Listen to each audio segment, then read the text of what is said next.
Good morning student. आज अपन practical भूगोल प्रायोगिक भूगोल के बारे में अध्ययन करेंगे। ये टॉपिक जयनारायण व्यास विश्वविद्यालय के बीए पाठ प्रथम वर्ष द्वितीय वर्ष तृतीय वर्ष के पाठ्यक्रम में शामिल है। सांख्यिकी आंकड़ों का निरूपण या आंकड़ों का प्रस्तुतिकरण, रिप्रेजेंटेशन ऑफ स्टैटिस्टिकल डाटा। भूगोल में सामान्यतः प्राकृतिक तथा मानवीय दोनों प्रकार की तथ्यों का अध्ययन किया जाता है और भूगोल की दो प्रमुख शाखाएं हैं, जैसे भौतिक भूगोल और मानव भूगोल। दोनों ही शाखाओं की जो विभिन्न उप शाखाएं हैं, सब ब्रांचेज हैं, उनमें किसी न किसी प्रकार से आंकड़ों का प्रयोग किया जाता है। अर्थात भूगोल विषय की सभी उप शाखाओं में सांख्यिकी आंकड़ों का प्रयोग किया जाता है। सामान्यतः आंकड़ों का परिमाण अधिक होता है, जैसे तापमान, वर्षा, आर्द्रता, जनसंख्या, उत्पादन, और आंकड़ों को समझने, याद करने एवं उनका सही विश्लेषण करके उचित निष्कर्ष निकालने के लिए पर्याप्त अनुभव, अध्ययन, समय एवं परिश्रम की आवश्यकता होती है। आंकड़ों को सदैव अंकों के रूप में विभक्त या व्यक्त करते हैं और बड़ी बड़ी संख्याओं एवं सारणियों को कंठस्थ करके उसमें लिखी हुई संख्याओं की विशेषताओं को समझने का कार्य न केवल कठिन है अपितु नीरस भी होता है। किंतु फिर भी इन आंकड़ों को यदि चाक्षुष विधियों विजुअल मेथड्स के द्वारा आकर्षक ढंग से निरूपित कर दिया जाए तो वे अत्यंत सरल एवं बोधगम्य प्रतीत होते हैं। सांख्यिकी आंकड़ों के चाक्षुष निरूपण की चार प्रमुख विधियां हैं, जिसमें नंबर 1 आरेख डायग्राम, दूसरा आलेख ग्राफ, तीसरा वितरण मानचित्र डिस्ट्रीब्यूशन मैप और चौथा मानारेख या कार्टोग्राम। अतः भूगोल के विद्यार्थी को उन चारों विधियों का ज्ञान होना अति आवश्यक है। आरेख व आलेख में मुख्य अंतर क्या है?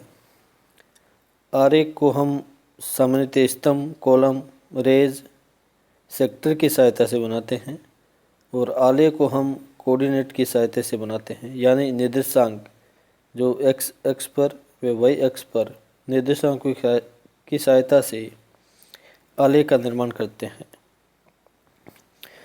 आरेख बनाने के सामान्य नियम, general rules of constructing diagram. प्रभाव उत्पादक व उपयोगी आलेख बनाने के लिए निम्नलिखित बातों की आवश्यकता होती है या इनको ध्यान में रखना अति आवश्यक है। जैसे नंबर 1, आरेख बनाने के लिए उपयुक्त विधि का चयन, selection of a suitable method. सांख्यिकी आंकड़ों को विभिन्न विधियों द्वारा प्रदर्शित करना संभव है, परंतु प्रत्येक विधि को कुछ अपनी विशेषताएं होती हैं। अतः अलग अलग प्रकार के आंकड़ों के लिए अलग अलग प्रकार की विधियों का चयन किया जाता है। दिए गए आंकड़ों की प्रकृति, मूल्यों का परिसर, रेंज ऑफ वैल्यूज तथा प्रदर्शन के उद्देश्यों को ध्यान में रखकर उपयुक्त विधि का चयन किया जाना चाहिए। उपयुक्त मापने का चयन, सिलेक्शन ऑफ सुटेबल स्केल। सभी प्रकार के आरेखों की रचना मापनी स्केल के अनुसार की जाती है।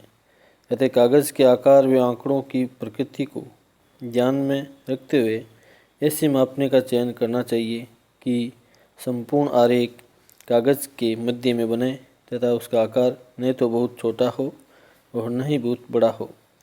आरेख के नीचे मापने का प्रदर्शन कर देना चाहिए, अर्थात उपयुक्त मापने की सहायता से आरेख का निर्माण किया जाता है। तीसरा, शीर्षक हेडिंग। प्रत्येक चित्र के ऊपर उसका सुस्पष्ट शीर्षक लिखा जाना चाहिए, जिससे ये पता लगाया जा सके कि चित्र में क्या दिखाया गया है। शीर्षक संक्षिप्त किंतु पूर्ण होना चाहिए। सामान्यतः शीर्षक से 3 बातों का बोध होना चाहिए, जिसमें नंबर 1 चित्र की विषय वस्तु, क्षेत्र का नाम तथा आंकड़ों का वर्ष या अवधि। जिस प्रकार से plane table survey, prismatic compass, chain and tape survey, उसमें अपन जब डायग्राम बनाते हैं, आरेख बनाते हैं, तो शीर्षक का भी विशेष महत्व रहता है। संकेत रेफरेंस। यदि चित्र में एक से अधिक तरह की आभाएं बनाई गई हैं तो प्रत्येक आभा का अर्थ संकेत के द्वारा स्पष्ट कर देना चाहिए। ये संकेत चित्र के ऊपर या नीचे कहीं भी उपयुक्त स्थान पर बनाया जा सकता है।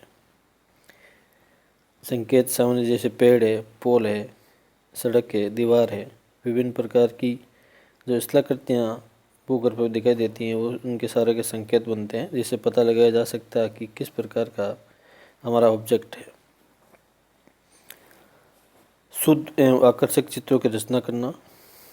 चित्र यथासंभव शुद्ध होने चाहिए जिससे उन्हें देखकर सरलतापूर्वक सही परिणाम निकाले जा सकें। शुद्ध होने के साथ साथ चित्रों का स्वच्छ तथा आकर्षक होना भी अति आवश्यक है। सही विधि का चयन करके व्यवस्थापूर्वक बनाए गए चित्र दर्शकों को अनायास अपनी ओर आकर्षित कर लेते हैं। सरल चित्रों की रचना करना। चित्र यथासंभव सरल व बोधगम्य होने चाहिए जिससे उन्हें आसानी से समझा जा सके। यदि कोई चित्र बहुत जटिल है तथा उसे समझने के लिए विशेष अध्ययन व परिश्रम की आवश्यकता है तो उसमें पाठकों की रुचि कम हो जाती है। इससे चित्र बनाने का मूल उद्देश्य ही समाप्त हो जाता है। इस प्रकार से प्रैक्टिकल भूगोल या प्रायोगिक भूगोल में सांख्यिकी विधियों का प्रयोग करके डेटा का सिलेक्शन करके डाटा इकट्ठा करके अपन विभिन्न प्रकार की आरेख, आलेख या मानारेख या वितरण विधियों का प्रयोग कर सकते हैं, जो कि आपके प्रायोगिक भूगोल के सिलेबस में है। जो class B part first, second और थर्ड की जब प्रायोगिक भूगोल की ऑनलाइन क्लास स्टार्ट होगी तो इसमें ये महत्वपूर्ण एक कंटेंट के रूप में आपको देखना है। Thanks for watching.